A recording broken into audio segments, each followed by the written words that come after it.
Amigos, sejam bem-vindos a esta nova edição do nosso programa De Olho na Língua. Nós estamos construindo com vocês um panorama da situação da língua portuguesa no Brasil. Depois de fazer referência às inúmeras variedades regionais do português, nós estamos dando atenção agora às variedades sociais do português do Brasil.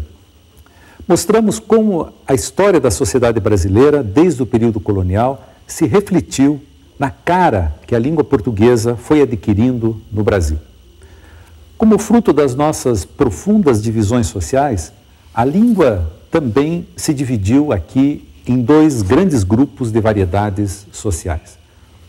As variedades típicas das populações urbanas, letradas e de maior nível de renda, o chamado português culto, e as variedades típicas das populações rurais, sem acesso à escolaridade e com baixo nível de renda, o chamado português popular. Vimos que essas variedades do português popular tiveram origem rural e vieram para o contexto urbano à medida que as cidades brasileiras começaram a crescer. E vimos também que as populações tradicionalmente urbanas e letradas reagiram com uma fúria condenatória a essas variedades da língua falada pelas populações que vinham do campo. No entanto, e apesar da fúria condenatória, o encontro das variedades de baixo com as variedades de cima, as variedades da base da pirâmide com as variedades do topo da pirâmide, esse encontro provocou mudanças significativas nos dois grupos. Tem havido uma espécie de vingança do português popular no Brasil. A fúria condenatória e o desprezo das populações urbanas letradas não impediu que características do português popular fossem se disseminando pelo português culto. Ao mesmo tempo, o português culto não entregou totalmente a rapadura e vem acarretando mudanças no português popular. Trata-se, sem dúvida, de um fenômeno linguístico interessantíssimo. Os estudos linguísticos mostram que o contato contínuo de duas ou mais variedades de uma mesma língua, num mesmo espaço, esse contato contínuo acaba fatalmente por motivar mudanças nessas variedades. Elas se interpenetram, elas se sobrepõem, elas trocam características, ou seja, elas vão se remodelando nesse processo de contato contínuo. E é precisamente isso que tem ocorrido no Brasil nos últimos 200 anos. O contato das variedades vindas do campo com as variedades tradicionalmente urbanas desencadeou mudanças nas duas direções. De um lado, o português popular provocou o aceleramento de mudanças já latentes do português culto. E de outro lado, o português urbano culto vem provocando mudanças no português popular, que está incorporando características do português urbano culto. Os estudos de sociolinguística no Brasil vêm mostrando que as variedades sociais do português estão lentamente se aproximando. Elas estavam radicalmente separadas, elas estão lentamente se aproximando. Estão caminhando para uma espécie de ponto médio de convergência. E o exemplo mais citado é sempre o mais saliente para os falantes, ou seja, a concordância verbal. Como nós vimos anteriormente, uma das características das variedades do português popular é precisamente a baixa frequência da concordância do verbo com o sujeito. Ora, os estudos mostram que o português culto brasileiro falado vem deixando de fazer a concordância verbal em certos contextos. O português culto no Brasil vem perdendo certas regras de concordância.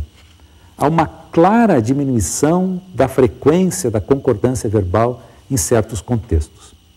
Ao mesmo tempo, os estudos mostram que o contrário está ocorrendo com as variedades do português popular. As variedades populares estão conhecendo um aumento da frequência da concordância verbal. Em outras palavras, A concordância verbal tornou-se instável no português culto falado e é realizada com menor frequência em alguns contextos. Por exemplo, se o sujeito plural vem depois do verbo, é grande a probabilidade de não ocorrer a concordância nesse caso. São bastante comuns hoje no português culto falado e mesmo no escrito, frases como chegou as encomendas, em vez de chegaram as encomendas. Acontece muitos acidentes neste trecho da estrada, em vez de acontecem.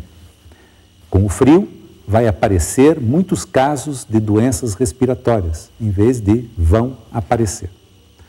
Por outro lado, no português popular, vem aumentando a frequência da concordância verbal, principalmente nos contextos em que ela continua firme e estável no português culto. Interessante também lembrar que estão desaparecendo no contexto urbano pronúncias que são tipicamente rurais no Brasil, como teiado por telhado, moiado por molhado, karma por calma, farta por falta e assim por diante. O português urbano vai, neste caso, impondo a sua pronúncia, seja pelas pressões das interações sociais, seja pelos usos correntes do rádio e da televisão, seja ainda pela ação da escola. Nesses últimos 50 anos, o Brasil urbanizou maciçamente a sua população. Em 1950, 80% da população moravam no campo, 20% nas cidades. Hoje, inverteu. 80% estão na cidade, 20% no campo. Ora, uma urbanização maciça como esta redesenhou a nossa sociedade.